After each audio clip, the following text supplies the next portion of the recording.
Coming in hot with another episode of Camp Content. Welcome to the show today. We are excited to welcome Simone Moreau to the show. She is a marketing expert in all things content creation, so we're super pumped to have her on the show today. She's a professor of marketing, a marketing coach, a consultant specializing in customer-centric perceptions and digital marketing strategy. She has over 15 years of experience, and she teaches at Fanshawe College. I probably just said that wrong. Western University, while also leading workshops for entrepreneurs. Additionally, Simone chairs the London chapter of Women in Communication and Technology, advocating for women's personal and career development, which I'm all about. Yeah, so whether you're a student eager to learn the ins and outs of marketing, an entrepreneur seeking guidance, or an advocate for women's advancement, Simone's expertise and passion for her work make her a trusted resource and an inspiring force in the field of marketing. So welcome, Simone. Thank you. Thank you both. That's lovely. Absolutely. Well, I've been excited for this conversation since we chatted whenever that was. I don't know, a month ago or so. Yeah. Because you are all things marketing and content, and this is a crazy time to be alive in the marketing world. So true. That's true. Lots happening. Lots of change. Yeah. And I would be completely remiss if I didn't mention your extremely awesome headpiece there. That's a pro microphone you're using. Yeah. Thanks. Yeah, no, it's what I do with my coaching stuff. So yeah, there we go. Got it. I figure it's better for the audio. It's better for people to hear. Good, right? It's like one of the fancy ones you see on the keynote speakers on stage. Yeah. I love it. Exactly. Thank you both. You could be, exactly. But no, that's a really nice mic. These are the things when you own an audio company, these are the things that you notice, right? Like good microphones, but you're the first one to come on the show with that. I can't remember the name of that microphone, but that is a really good microphone. Oh, good. Yes, you killed it. Nailed it. The show's over. That's all we need to talk about. Go buy a microphone, people. Be like Simone. Exactly. Not a Yeti. Exactly. Don't buy a Yeti. Exactly. Well, welcome to the show today. With your amazing audio. We're really happy to have you. So I want to kind of chat with you about, how are you seeing marketing and content marketing change right now? We're in a weird time, right? It's like banks are collapsing, VC funds are drying up, other ones are being re-released. It's a weird time out there. A lot of agencies, a lot of people are laying people off. So how are you kind of navigating that in this changing world with your clients? Yeah. Oh, so interesting. I do think that we are at this really interesting flux as it relates to technology, what's happening in the space, especially with AI. Everything is kind of advancing a little bit differently. And I think sometimes there's a bit of a fear around like, what's the role of technology? How does it fit into my job? And what does that look like? And I think with marketing, the discipline of marketing, it's always ever shifting, ever changing. It never stands still. So I think if you are a marketer or you're in this profession, you have to like change. You have to be able to adapt and innovate pretty quickly. And so that's something. So there's two things there. One is I think there's a mindset that one needs to approach business with, and especially marketing with, as it relates to that innovation mindset, that creative marketing mindset where you need to iterate. You're always iterating, you're shifting, you're changing. And based on those tweaks and understanding your customer first, you're always going to be shifting it. And that ever evolving change is something that's really important. And then there's also this component of technology. How do we fit technology into what we do, and what does that look like? So for instance, like ChatGPT, right? That's on everyone's mind. It's everywhere. It's in education. It's in marketing. It's in sales. And it's not that it's new, because it's always been there. It's just that ChatGPT has done a great job of marketing itself. And now it's really created a great position for itself in the market.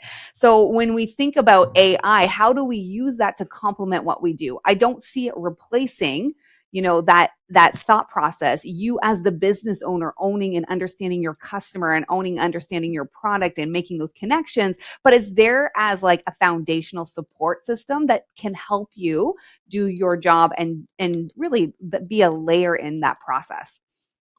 So as it advances, do you see it helping more so, or kind of becoming an issue with all the AI stuff? Because like I said, I use ChatGPT for everything. I use it to write these intros.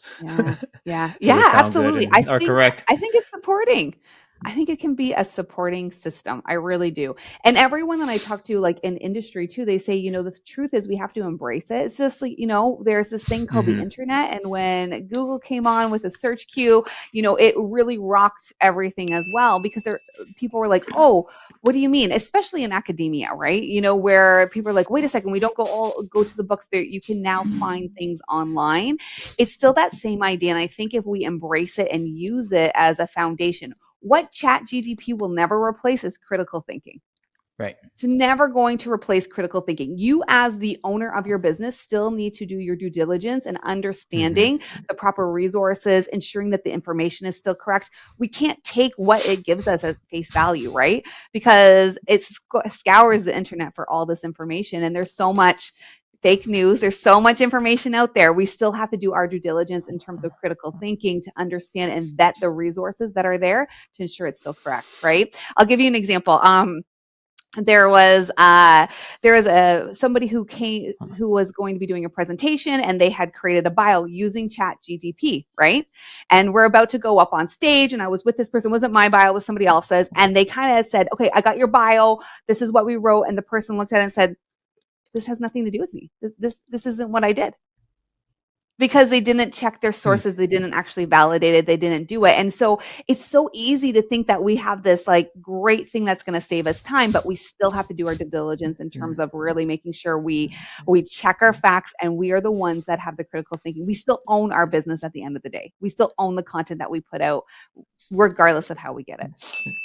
Well, and that's like a whole really interesting conversation, right? Because they're saying that content made with ChatGPT, you can't actually own it. You don't have any like intellectual property rights to it. And so people that are leaning too much on ChatGPT to like write a podcast script or something like that, now technically you don't own your own content. So it gets a little slippery there, right? So you have to, it's like you said, it's a tool and it can be used. Like I use the dishwasher, but I still have to put the cups in the dishwasher. Like it doesn't just magically grab them from my kitchen counters and put them in and wash it. And so I have a friend, Liz Rudner. She's an amazing designer. I have to quote her twice because she said ChatGPT will make you sound like a wizard. And it's like so accurate because it's like all these over the top descriptive words, know, and it will lie. It will lie, it's like, oh, they're at, and it's just ridiculous. And she kind of did a fake one for a friend, and he was like, "You're kidding, right? Like, I'm not putting this anywhere on the internet." But you bring up a really good point, because it will make you sound really great if that's what if you want to sound like with all these big words, but it's not actually how we speak. No. Right. And I think, really great copy and content resonates on a personal level because we're able to understand the other person that we're speaking to. And we're talking and communicating in a way that resonates with them. Like AI is just a computer. It is an algorithm. It is a way to gather a bunch of information to support us, but we still have to bring it to life. We still have to make it ourselves, bring it to life.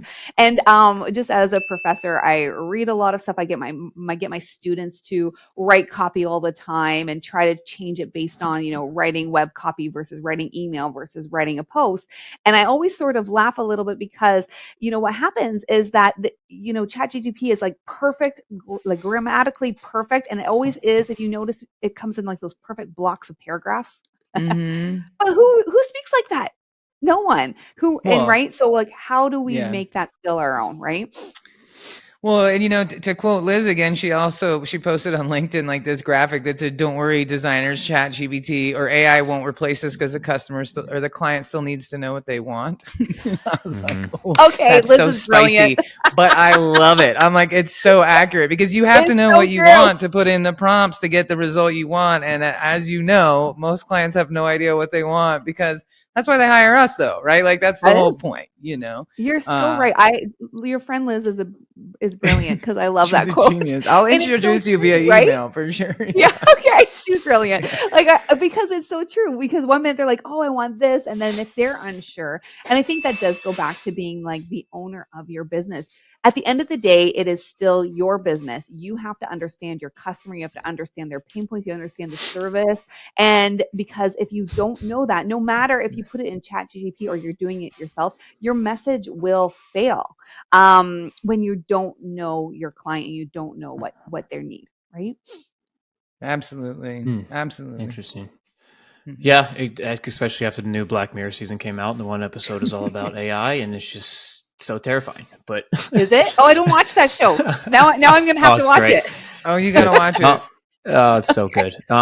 So my kind of question is obviously you've been at Fanshawe for a while, and then you took on a second position at Western, and then a year after that, you're like, you know what? I only have 2 jobs. Let me start my own marketing consultant agency. So kind of take us through the thought process of that. Was that kind of more so because obviously working at those 2 universities, there's a lot going on. Was starting your own kind of wanting to get a more one-on-one hands-on approach with everything? Yeah. Oh, it's such a good question. Yes. So, yeah, I love how you put that. It made it sound like, why not add a third one in? Like, let's Yeah, just do just throw it that. in. Like, let's just add that into the mix. No big deal. Yeah, you know what? I think what I do love when you're teaching, it's so fabulous because you're right in it. You're teaching your students. But there was this idea I really wanted to get into coaching because I love making such an impact, like profound impact in someone's life. And so the idea with coaching is that it's 50% strategy. So we still bring the strategy to the table, and it's also 50% mindset. And so what I see with a lot of solopreneurs is they totally completely burn themselves out because they see the $1 million coach or the $1 million business owner doing all the things with the team behind them. And they're like, oh, I'm just trying to catch up. I'm trying to do this. And a lot of times I see people taking on way too much, doing too much, and overwhelming themselves in the process. And what I wanted to do was help streamline for solopreneurs or consultants or coaches who are just kind of coming out or scaling their business in a way that allowed them to build the business that they wanted in a simplified version without the burnout and the hustle. And that a lot of that comes from your mindset. So that makes a huge difference. And so that one-on-one with somebody, helping them develop the strategy and the skills, but then also developing their personal growth in terms of unlocking limiting beliefs, and allowing them to get rid of the confusion and sort of step into this new version of themselves so they can show up in their business like they want. That when you put all that together, that's like the magic sauce, and that's where everything comes together. And I just absolutely love seeing people step into their power. And that's really why I do also do that. I think that's super important because I think a lot of times we lean too much on this whole like you are enough idea and like mindset only and visualization and that's cool, right? But if you don't have a plan, you can think you're great all the way to the moon and back, and that's not going to get anything done. You got to have a strategy. You know, you need to know what the goalpost looks like, so you know you're kicking the ball in the right direction. You might be heading towards your competitor's goal line instead of your own if you don't have a real clear, game plan. And so I love that it's strategy and mindset, because a lot of the like women's events I go to, it's like just leaning on the mindset and you are enough. And it's like, okay, well, how do I structure a deal? How do I get finance? How do I close 10 million in business? Like, let my therapist do the heavy lifting. Like, let's get a strategy, and then we can focus on the mindset shift on how to complete that strategy and actually execute on it. But like, if you don't have a game plan, you can't get anything done. And then I think that just builds back into the I'm not enough. I'm not good enough. I tried and I failed. No, you didn't. You didn't have a plan. You got to have a plan. Otherwise, you don't know if you hit it or not, and you'll never hit it. Right. So I think that's really So true. important.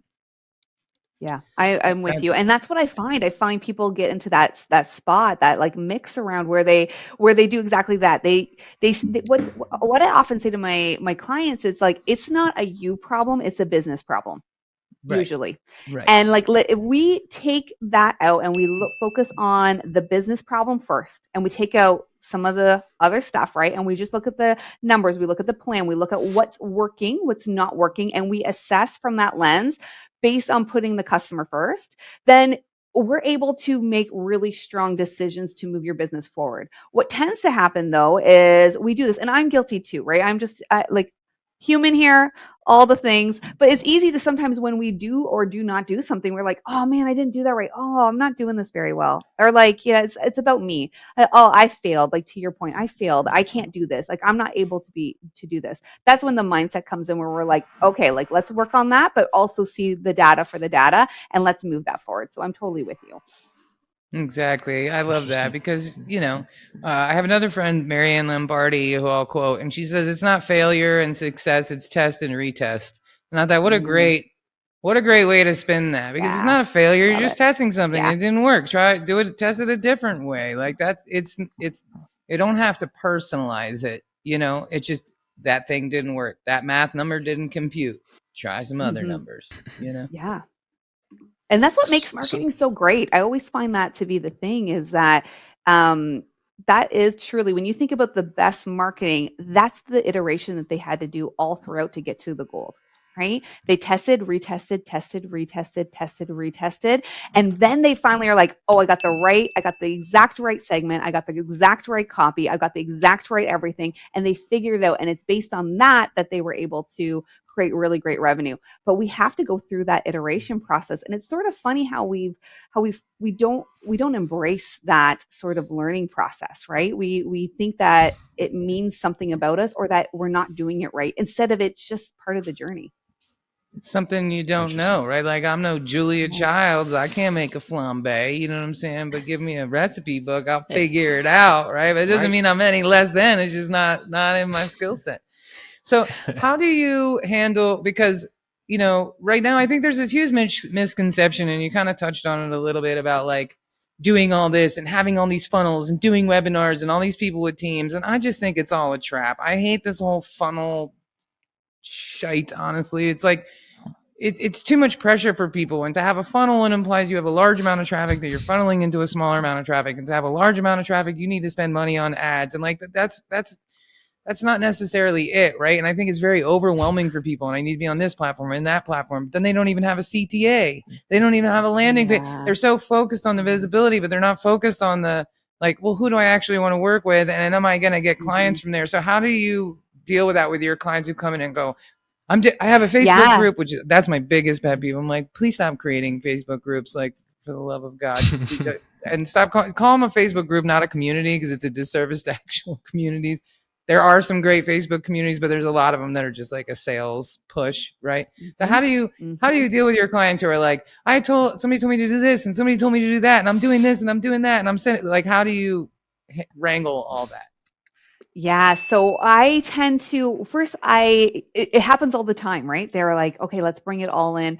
But the very first thing I think is really getting clear on making it simple, because I do believe marketing needs to be simple to be sustainable, and that is a very hard mental process, because I agree with you. People think that more is better. I believe that's like embedded into the culture, like, right? More is better. More of anything seems to be better. More material things, more wealth, more doing, right? More whatever that might look like. And so I really try to strip back the fluff. And I believe that it becomes a lot more simple when you are really clear on the person that you serve. So I do believe in customer-centric marketing first. So we put the customer in the middle, right? And you really know who is your small, viable market that you serve, right? And then you create one offer, and then when you really understand that person, you know exactly what platforms they're hanging out, and that's where you need to be. So instead of being like, oh, TikTok is the best thing, and YouTube, and this, and yeah, sure, we can make a case for all of them, but if your people are not hanging out there, then you're just wasting time. So we really strip it back to making sure that we pick at least 2 to 3 really big platforms on where you can go to actually create those online connections, and then get really specific in your message and then the plan to go after, because it really comes down to how do you connect with your audience and get in front of them, because you don't need a big audience to market, right? You just need your small viable offer. And a lot of times what I find is when people are in the more, they forget about everybody who's in front of them. But you just need to market to who's right in front of you. And if you do that and you're actually marketing and selling and truly making genuine connections, then you're going to find that you do not need a lot of people. You just need to serve those who are in front of you first, and you're going to see probably bigger revenue, right? That's the idea of customer lifetime value too, right? The idea of serving exactly who's in front of you so that they are not only one-time clients, but repeat clients over and over again.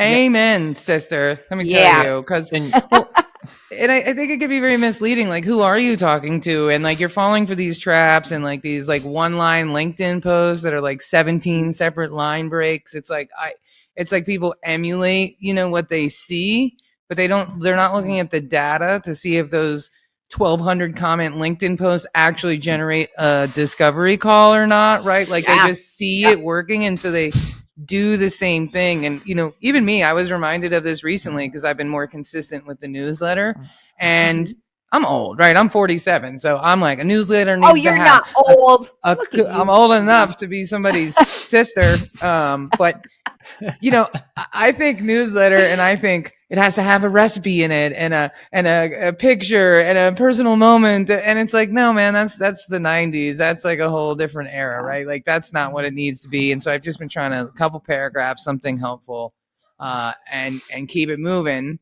And people are telling me all the time, oh, I read your newsletter. I had a client quote me. She quoted my own newsletter to me back in an email saying, I love your newsletter, full of value, and this line really got me.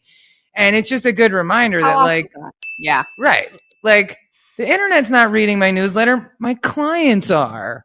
And the people who might become my clients, not this like, Yeah. hear he world. No, it's a very small group of people who are reading it, and that's who I should be thinking about when I'm talking to them and when I'm crafting that information to make sure that I make sense, right? Yeah. I love that. And I also just think, like, to me, like, if you distill marketing down into like one of its simplest forms, in my opinion, is like marketing is just having a conversation with somebody, right? We're just like, hey, we're introducing ourselves. We're just starting up a nice conversation with somebody, right? And it needs to be memorable to be meaningful, right? Like it needs to be meaningful and memorable. And I think that's huge. And I find, like, to your point, sometimes we forget who we're talking to. And when we're having that conversation with somebody, we forget who we're talking to them about and why we're continuing that conversation. That's when it falls flat. So I do love that you even bring up that example, because that's everything, right? They're having a conversation back with you, and now you're seeing, like, it's that ongoing dialogue. So I often find that a lot of times what happens is a lot of my clients, they start doing marketing, and they're just pushing information back. They're not also asking to receive it, and it doesn't become a dialogue, and that's what we're really doing. So, kind of building all that, if you go to your website, which we'll have in the show notes below, you can put your name and email in to get the 5 copy secrets that actually work to attract paying clients. I wonder if we can get a little teaser and get one of these secrets. Oh, sure. Yeah, I love that. Yes. Okay, so don't say all 5, because then they won't sign up. But if we can get a teaser here and get them to get going over there, then we're good. Sure. One of them is so simple. It sounds so silly, but it's so simple. It is empowering language. I know that you're writers in the room, you write copy, you're marketers, but like that idea of, so often, when you're reading somebody's copy, they kind of take a passive stance to the way that they write, instead of being empowering and empowering your client to empower them to make decisions, to show that they're the ones in the driver's seat, to show their future vision for themselves. And so often I find people are like, I make sure you, or think about this, or maybe, and instead, how do you empower them with more bold statements, with really holding that space for your clients to step into their future vision and version of themselves that they want to be in, right?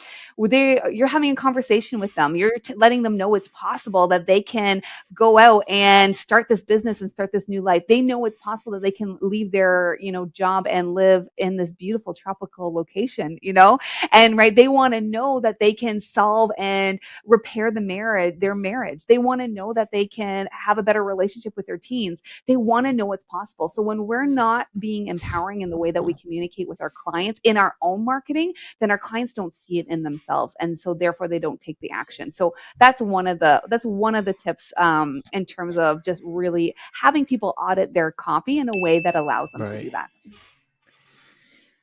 Yeah, that's a really big one. I just I'm a big fan of Donald Miller's Story Brand, and I just read his How to Grow a Small Business book that just came out like a couple weeks ago. I don't know, recently. I just listened to that like a weekend or two ago, and just kind of reminding people that like your customer is the hero of the story and not you, and that like you're just a guide. You're not the main character of the story, and even us, like our homepage said, we're a digital content agency. It's like, well, no, that's okay, that's just about us, right? So like I changed it recently. Like Yeah. okay, who cares what we are? Like what you need to know is that if you work with us, you're going to generate more revenue and you're not going to pay for leads anymore. And you're going to create strategic relationships that are going to like impact your business for years to come. That's what I want people to know about Heartcast, be it not we are a digital content agency, right? Like what is the transformation? What is the journey that the hero, AKA the customer, is going on?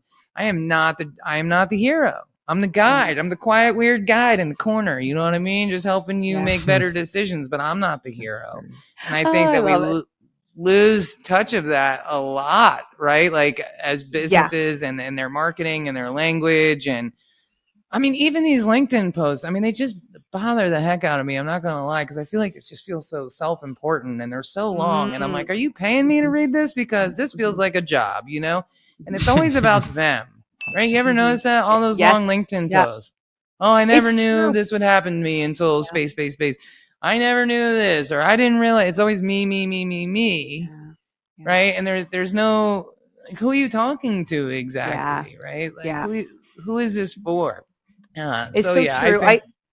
I love that, because I call that like the spotlight method, where like you think you're like in an auditorium and there's a spotlight. Like, is the spotlight on you or is it on your client? And it's the same idea. Like, how are you putting the spotlight back on your client? How are you writing to them in terms of those outcomes or those benefits? And like, what is it that they truly desire? Right? So important. And it's so easy to fall off. Indeed. Yeah.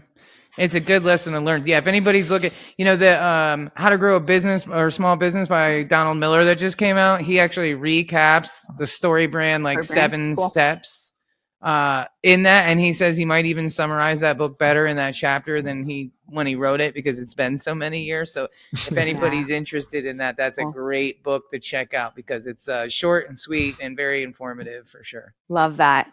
I did read the story brand. They have some really good analogies and good guides on it. Very good. Yeah. It's a good reminder. It's a good reminder, because it's easy to lose touch. Even somebody that does it for a living, it's easy to lose touch on those things. So well, Simone, you have been fun. So your old boss was right on that one. You nailed it. Before we say goodbye and log out, though, where can people find you? What is the best place for them to connect with you and work with you and gain all of your knowledge? Oh, awesome. Yeah, please connect with me online on Instagram at Simone Moreau Coaching, or you can go to my website, SimoneMoreau.com, and connect with me on all things marketing, tips, tricks, and just really general strategy and mindset to move you forward in your business. Amazing. The other 4 tips. Amazing. The other 4 tips. That's right. Exactly. Yes, the other 4 tips. Thank you. I love it, Matt. You're the best. Well, Simone, thank you so much for being on the show today. And, thank you all for tuning in to Camp Content. We hope this was informative and valuable. I think it was. Simone is a great guest with a lot of information. And if you're looking for that one-on-one coaching, you should hit her up. If she's your kind of people, then hit her up. Don't waste any time and hit that link and get connected right away. And until next time, be excellent to each other, and we'll see you in a few days.